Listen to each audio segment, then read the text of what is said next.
Bienvenue à cette conférence sur les métiers de l'artisanat. Pour cette demi-heure de formation, nous accueillons Madame Brigitte Briand-Monplaisir, qui est directrice du CFA de la Chambre des métiers et de l'artisanat de la Martinique, et Madame Marie-André Gersen, qui est actuellement en Guadeloupe et qui représente l'OPCO Entreprise de proximité. Je ne sais pas si vous nous entendez, Madame. Oui, je vous entends très bien. Bonjour.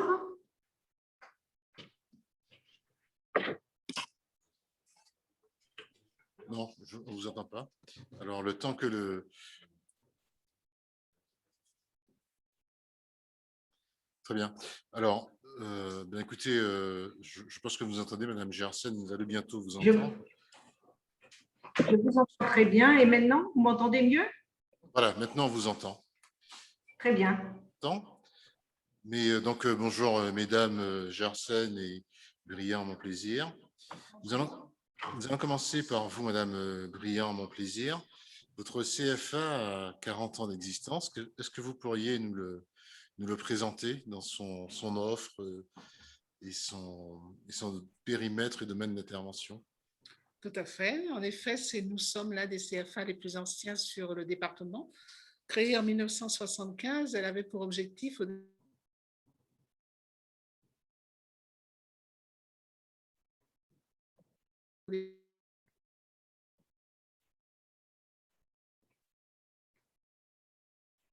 mètres carrés en bâtiment. Nous accueillons un peu plus de 600 apprentis chaque année. Ces 600 apprentis sont encadrés, ils sont amenés à des niveaux de formation allant du CAP au BTS aujourd'hui, et nous proposons également sur notre carte de formation des licences. Pour être plus précise, nous intervenons dans les champs des métiers de l'artisanat, notamment les métiers de l'alimentation. Nous proposons donc des formations en service en salle, en cuisine, en pâtisserie, en boulangerie, mais également en boucherie et même barman. Selon les années, certaines sections sont ouvertes ou fermées. Des métiers de l'automobile, en réparation de maintenance, en carrosserie et en peinture auto. Dans les métiers de la santé et des soins à la personne, nous proposons des formations en coiffure, esthétique et préparateur en pharmacie. Et de la même façon, nous proposons également les filières dans les métiers du tertiaire, qui sont l'accueil, le commerce et la logistique, toujours dans le domaine de l'artisanat, bien sûr, notre secteur de prédilection. Les missions du CFA aujourd'hui sont de 3 ordres importants. La pédagogie, puisque l'enseignement, nous accompagnons les jeunes dans leur formation pratique et théorique, en alternance avec les entreprises. Nous avons également un rôle éducatif car dans notre mission, nous devons donc accompagner les jeunes vers l'évolution en tant que citoyens, leur permettre également de réaliser des parcours de formation, car nous n'accueillons pas un jeune pour une formation uniquement, nous l'accueillons tout au long de sa vie en entreprise. Et également aujourd'hui un accompagnement social qui est très important, pour répondre donc aux besoins des personnes en situation de handicap, des personnes en recherche de logement. Nous avons donc des conventions avec les différents organismes de la Martinique pour accompagner ces jeunes. Donc, les missions sont très larges et ne couvrent pas uniquement le champ de la formation. 28 formations sur 4 niveaux de formation qui s'étalent de 1 à 2 ans, voire 3 ans de formation dans l'établissement. Nous avons des jeunes qui ont des parcours, des filières, ça j'insiste. C'est ce qui est important aujourd'hui pour nous. Des jeunes qui rentrent en section de prépa-apprentissage, qui se font des remises à niveau, qui peuvent passer un CAP, qui peuvent passer un bac professionnel, poursuivre en BTS et voir aller plus loin s'ils sont intéressés. La Chambre des métiers, le CFA leur permet de faire tout ce parcours sur le territoire de la Martinique, ce qui permet également de garder nos jeunes auprès de nos entreprises. Notre établissement a un avantage certain, puisqu'aujourd'hui, avec le nombre d'années sur le territoire, nous avons également des ateliers de formation et des pôles techniques qui sont aujourd'hui bien équipés. Nous sommes toujours accompagnés par l'ACTM et également par les OPCO. L'OPCO EP, cette année, a fait un investissement et nous a permis de proposer aux jeunes des techniques de travail intéressantes en mettant à notre disposition une partie financière permettant d'avoir des ordinateurs, des tablettes, des écrans permettant à l'établissement d'être entièrement connecté et permettre aux jeunes d'acquérir de nouvelles compétences grâce à la formation à distance. Des plateaux techniques, je disais, en alimentation, nous avons 2 cuisines professionnelles. En pôle santé, nous avons également des laboratoires de préparation, mais également des salons d'esthétique et de coiffure qui aujourd'hui peuvent accueillir du public pour l'accompagnement des jeunes à la formation. Un pôle mécanique avec 2 grands ateliers en automobile et en réparation auto. Nous avons aujourd'hui l'atelier peinture qui a été rénové et qui va permettre à tout un chacun au niveau des ateliers de pouvoir progresser en technique de peinture. Nous travaillons d'ailleurs avec les entreprises. Des salles informatiques, des outils informatiques sont mis à la disposition des jeunes, aussi bien en prêt, et nous accompagnons également ceux qui sont en grande difficulté.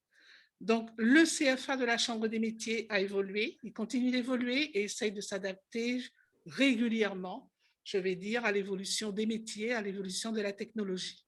Je pense qu'aujourd'hui, c'est ce qui est recherché pour le développement de notre établissement.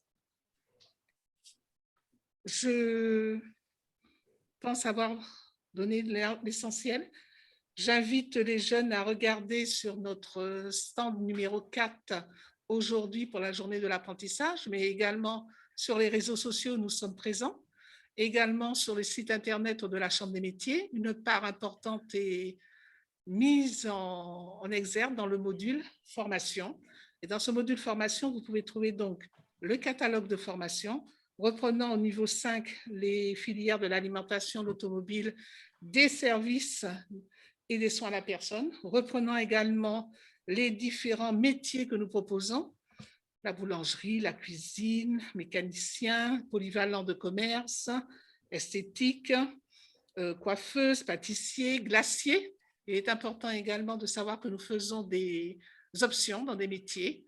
En cuisine, nous avons l'option traiteur. En pâtisserie, nous avons l'option glacier, chocolatier. C'est des demandes qui sont faites au niveau des entreprises. Encore une fois, c'est à la demande, c'est-à-dire que des sections peuvent s'ouvrir et se fermer d'une année à l'autre, selon la demande au niveau du marché, au niveau des entreprises. Donc, il faut que nos jeunes, comme les entreprises, se rapprochent de notre service d'aide à la décision, qui est dirigé aujourd'hui par Madame Boisnoir, au numéro 0596 68 09 14, de façon à pouvoir se rapprocher des listes et des répertoires de jeunes en recherche d'entreprise, mais également du répertoire des entreprises en recherche de jeunes. Nous faisons donc un lien, un pont entre ces deux unités. Le CFA se situe à Rivière-Salée, donc d'accès aujourd'hui beaucoup plus facile. Nous avons, avec la modernisation des transports, beaucoup de moyens qui permettent donc à ces jeunes de venir vers notre établissement. Voilà ce qu'il en est pour la présentation du CFA de la Chambre des métiers. Merci beaucoup, Brigitte. Je comprends un CFA qui est une véritable institution depuis un certain nombre de dizaines d'années, mais qui a une offre à la fois large et évolutive qui s'adapte rapidement aux demandes du marché, parce que si j'ai bien compris, il y a des sections qui ouvrent ou n'ouvrent pas suivant les années ou suivant les attentes des entreprises. Donc, c'est une pièce maîtresse, ça a été une pièce maîtresse, ça l'est toujours du dispositif à la Martinique. Beaucoup de métiers très variés. Face à vous ou à vos côtés, je comprends que l'OPCO EP représente 54 branches professionnelles. C'est beaucoup. Alors, Madame Gersen, si vous nous entendez, est-ce que vous pourriez nous présenter l'OPCO dans sa vocation et ses prestations, et puis nous indiquer également quels sont, de votre point de vue, les métiers en tension et les perspectives qu'il peut y avoir pour nos jeunes dans les métiers de l'artisanat à la Martinique. Merci, bonjour à tous. Donc, je suis Marie-André Gersen, donc je suis déléguée de direction auprès de l'OPCO, entreprise de proximité, communément appelée l'OPCO EP. Nos missions aujourd'hui, depuis le 1er avril 2019, nous sommes devenus donc un opérateur de compétences et nous sommes chargés d'accompagner donc la formation professionnelle. Donc, nos missions aujourd'hui, c'est d'apporter un appui technique aux branches adhérentes en matière de gestion prévisionnelle de l'emploi et des compétences, de création de certification et de définition donc, des niveaux de prise en charge des contrats en alternance. Nous avons également une autre mission, c'est d'assurer un service de proximité, notamment auprès des TPE-PME, pour des entreprises de moins de 50 salariés. Donc, on les accompagne donc, dans l'analyse et la définition de leurs besoins en matière de formation professionnelle. Et aussi, on améliore l'accès des salariés à la formation. Et en troisième mission, et pas les moindres, c'est d'assurer le financement des dispositifs d'alternance, donc tout ce qui concerne les contrats d'apprentissage et les contrats de professionnalisation, ou des promotions ou de reconversion par l'alternance. C'est un nouveau dispositif qui s'appelle la PROA. Voilà, donc principalement, ce sont nos missions. Mais en ce qui nous concerne aujourd'hui, vraiment, notre mission, c'est aider les entreprises à élaborer un contrat en alternance qui correspond vraiment à leurs besoins. Donc aujourd'hui, nous représentons 54 branches professionnelles. Donc, je ne vais pas tous vous les citer, mais je vais essayer par grande filière. Donc, tout ce qui concerne l'équipement et bien-être de loisirs, donc par exemple, le commerce de détail de chaussures, la coiffure, l'esthétique, les fleuristes, etc. L'alimentation et les métiers de bouche, donc boucherie, charcuterie, poissonnerie, boulangerie artisanale, confiserie également. L'habitat, donc l'immobilier, entre autres, le froid, la santé, donc la répartition pharmaceutique, les vétérinaires, les pharmacies d'officine, le droit. Je ne les cite pas tous, hein, bien sûr, vous avez compris. Donc, les principaux cabinets d'avocats, les notaires, les huissiers, entre autres, et les services à la personne. Exemple, les assistantes maternelles, le particulier employeur, les taxis, le funéraire, la poste, et également les services aux entreprises. Voilà principalement les branches que nous desservons et que j'ai citées en grande filière. Par rapport donc à notre offre de services, donc nous sommes là pour informer donc, par différents outils, notamment le hub de l'alternance. On va voir un peu plus en détail, je vais vous présenter assez succinctement donc, le hub de l'alternance, les webinaires que nous offrons donc, à nos adhérents et aussi aux institutionnels avec qui nous les réalisons. Notamment, nous avons sur un webinaire qui est sur les fonds nationaux de l'emploi, qui va se dérouler cette semaine. Nous avons aussi à destination de nos adhérents une assistante juridique qui est toujours disponible et les guides pratiques et les événements aussi territoriaux que nous animons. Donc, tout ce qui concerne la formation formée, donc la formation, nous finançons des formations complètement. Nous avons des actions collectives, des actions aussi individuelles, hein. Et puis, nous aidons aussi dans le recrutement, donc pour les entreprises, on les aide pour pouvoir signer des contrats d'apprentissage et de professionnalisation dans la mise en place de relations avec les CFA. Et nous les accompagnons donc dans tout ce qui concerne, par exemple, les prestations conseillers RH. Nous avons donc signé avec l'ADETS un dispositif permettant de réaliser des conseils en prestations conseil RH. Voilà, donc pour revenir juste à notre relation avec notre principal fournisseur, je voudrais dire, des contrats d'apprentissage, donc le CMA, c'est le CFA-CMA. Donc aujourd'hui, l'entreprise, nous avons donc en termes d'entreprise 2859 entreprises adhérentes en Martinique. Nous avons 234 contrats d'alternance, dont 189 en contrat d'apprentissage que nous avons engagés en 2021. Par rapport donc à la crise, c'est vrai que la crise sanitaire a eu des conséquences majeures sur l'activité économique. De nombreux secteurs ont été impactés, partiellement, voire fortement, notamment le secteur de l'immobilier, de la boulangerie, de la pharmacie, de la coiffure. Donc, cela a eu une nette augmentation donc, dans les besoins, notamment dans le secteur de la pharmacie, et ça a permis aussi la création de nouveaux diplômes. Donc, les diplômes qui sont dispensés par le CFA, CMA en rapport direct avec nos branches professionnelles, c'est ce qui concerne les BP pharmacie. Nous avons signé 39 contrats d'apprentissage. Les CAP et Bac Pro boulangerie, 22 contrats d'apprentissage. En BP coiffure, 11. En CAP et BP esthétique, nous en avons 10. Donc, les recrutements en tension sur le secteur de la boulangerie permettent l'organisation de filières en parcours, notamment via des mentions complémentaires. Ce que je voulais juste signaler par rapport aux métiers en tension, on appelle les métiers en tension les métiers qui cherchent à embaucher des salariés, mais qui connaissent des difficultés de recrutement par manque de candidats ou parce que les profils rencontrés ne correspondent pas aux attentes des entreprises. Voilà, donc je continuerai donc, sur pourquoi l'entreprise doit faire le choix de l'alternance. Donc, l'alternance, c'est quoi vraiment? C'est associer des périodes de formation théorique, donc théorique qui se réalise soit en CFA ou dans un organisme de formation, et des périodes d'application pratique en entreprise.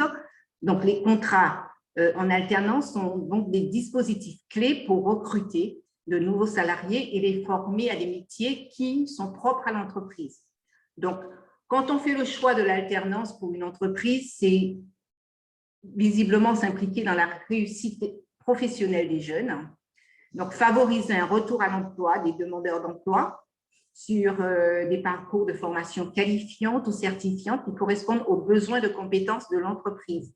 Ça permet aussi des savoir-faire spécifiques et pour moi, ça représente aussi une embauche réussie et une mise en confiance à l'issue de la formation. C'est également une maîtrise des coûts car elle permet à l'entreprise de réaliser des économies substantielles en comparaison de l'embauche d'un salarié classique. Donc, par exemple, par rapport au niveau de rémunération qui est inférieur à celui du salarié de droit commun, l'entreprise ne comptabilise pas ses alternants, par exemple, dans le cadre du calcul des effectifs, etc., etc. Donc, on voit bien qu'il y a vraiment des avantages à recruter vraiment en alternance. Et nous, le COEP, on accompagne dans les démarches de recrutement et si l'entreprise a besoin d'un prestataire de formation, on accompagne dans les formalités administratives. Donc, on a vraiment des fiches pratiques qui permettent à l'entreprise d'avoir toutes les modalités nécessaires à recruter en alternance. Voilà. Alors, par rapport au dépôt du contrat d'apprentissage, donc cela se fait en 6 étapes. Donc, ce sont des modalités qui ont été fixées par décret. Il y a 6 étapes. Donc, nos contrats d'apprentissage sont complètement dématérialisés à 100% et vous pouvez les avoir sur le site de l'opcoep.fr, donc mes services en ligne qui vous permettent de déposer vos contrats d'apprentissage. Donc, je vais aller très vite parce que je pense que le temps qui m'est imparti est quand même court. Donc, en premier lieu, il faut saisir le contrat en ligne. Donc, c'est un CERFA, numéro 13. Et on dépose aussi les pièces annexes. L'entreprise a 5 jours donc, pour pouvoir déposer sa demande, son contrat. Puis ensuite, l'OPCOEP examine la complétude et la conformité du contrat d'apprentissage. En troisième lieu, tous les contrats financés ou refusés sont automatiquement transférés à la DGEFP. Ensuite, après, le COEP envoie la notification, donc c'est un papier qui valide ou qui refuse donc, ce contrat dans les 20 jours qui suivent la date de réception du dossier complet. Nous envoyons la notification de prise en charge à l'apprenti, à l'entreprise et au CFA. Donc, on envoie la notification également de refus à l'entreprise et à l'apprenti au CFA si c'était le cas. Ensuite, on procède donc au paiement au CFA en fonction de l'échéancier légal, puisqu'il y a un échéancier légal qui est mis en place pour cela. Concernant le financement du contrat par nous, par l'OCOEP, donc je l'ai précisé tout à l'heure, on dispose donc de 20 jours à compter de la réception complète du dossier pour se prononcer. Il y a donc la prise en charge financière qui se fait sur la base, la prise en charge financière se base sur les coûts horaires décidés par les branches professionnelles. Donc, notre mission, c'est vraiment de sécuriser le financement du contrat d'apprentissage, du contrat et le parcours de l'apprenti. Nous avons mis quand même pas mal d'outils, le COEP, comme Madame Montbriand l'a signalé. Hein. On a mis en place l'accompagnement social pour aider donc, le CFA pour les apprentis en grande difficulté. Donc, on a pris en charge les surcoûts liés à l'accompagnement social des apprentis les plus en difficulté. Donc, on finance,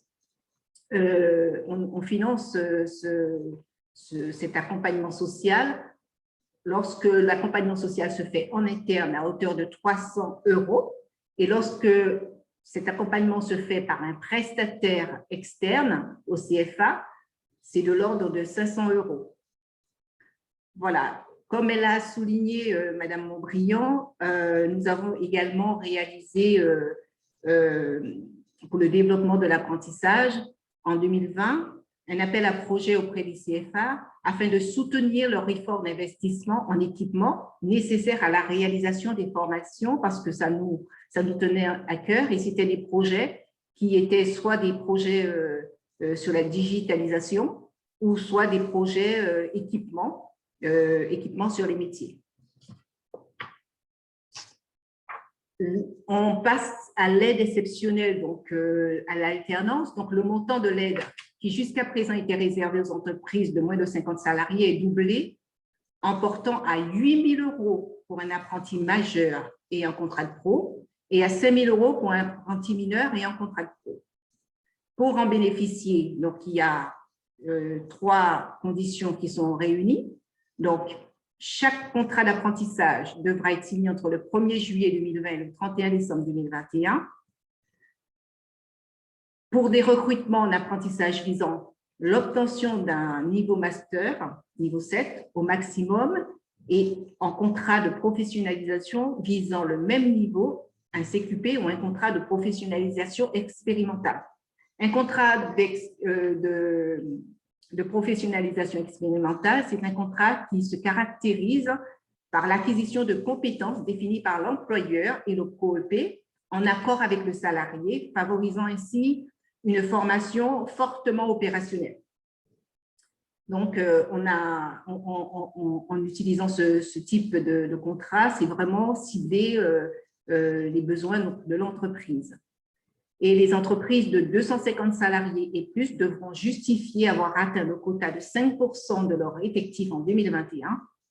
Les entreprises de moins de 250 salariés seront éligibles sans condition de quota.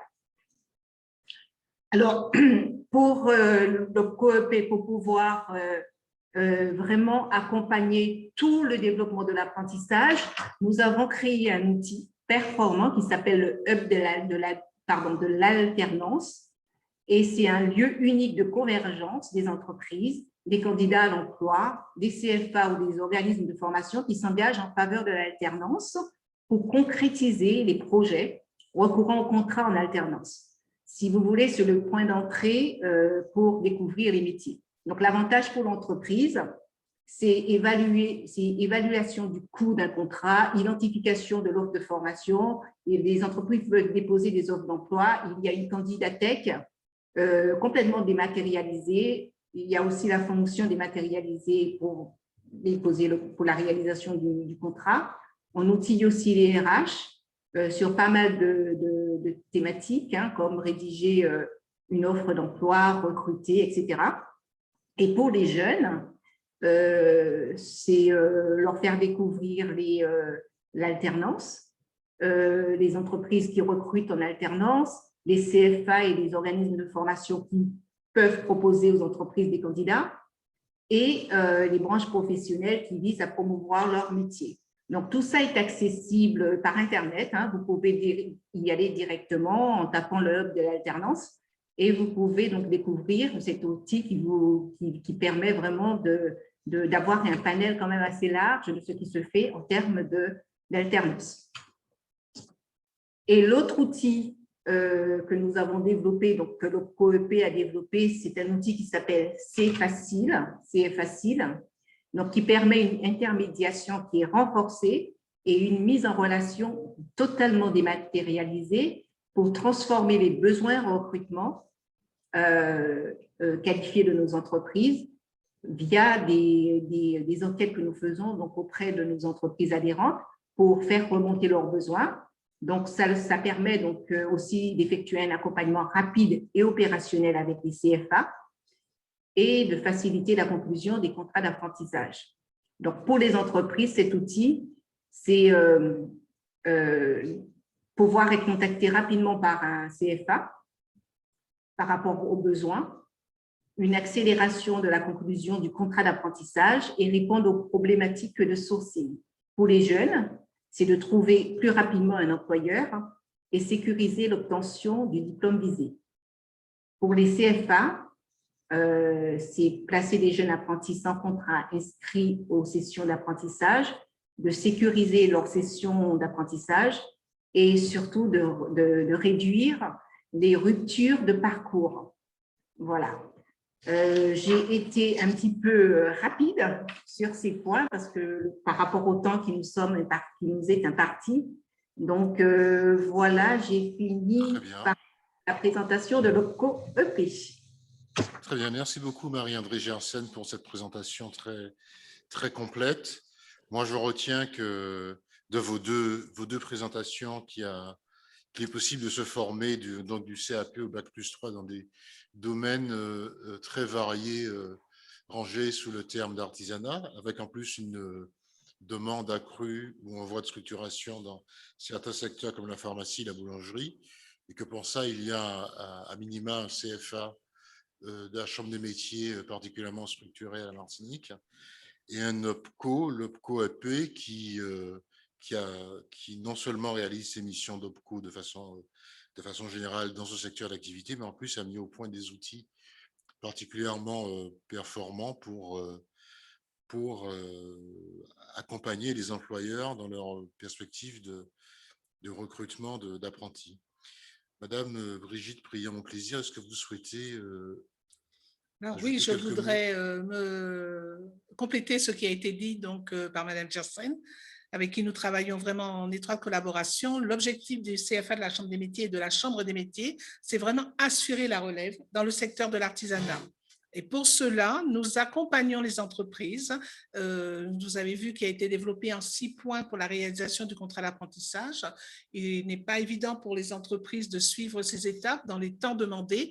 Le CFA les accompagne également à la réalisation de ce contrat d'apprentissage. Il ne faut pas hésiter à se rapprocher. Au niveau des jeunes, c'est la même démarche. Nous les accompagnons également à la recherche d'entreprises. Nous leur offrons les catalogues qui puissent leur permettre, comme pour le COEP, de pouvoir faciliter la recherche d'entreprise et accéder à la possibilité d'un contrat d'alternance, que ce soit un contrat d'apprentissage, un contrat de professionnalisation.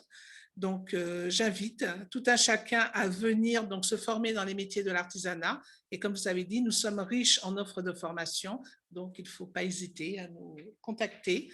Je vais redonner le site de la Chambre des métiers que vous trouvez très facilement, mais également notre contact au 0596 68 09 14.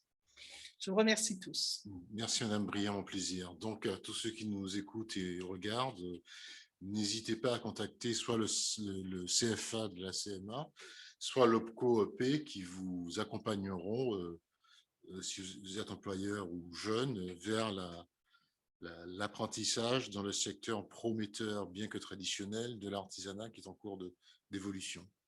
Merci à tous, à toutes. Merci.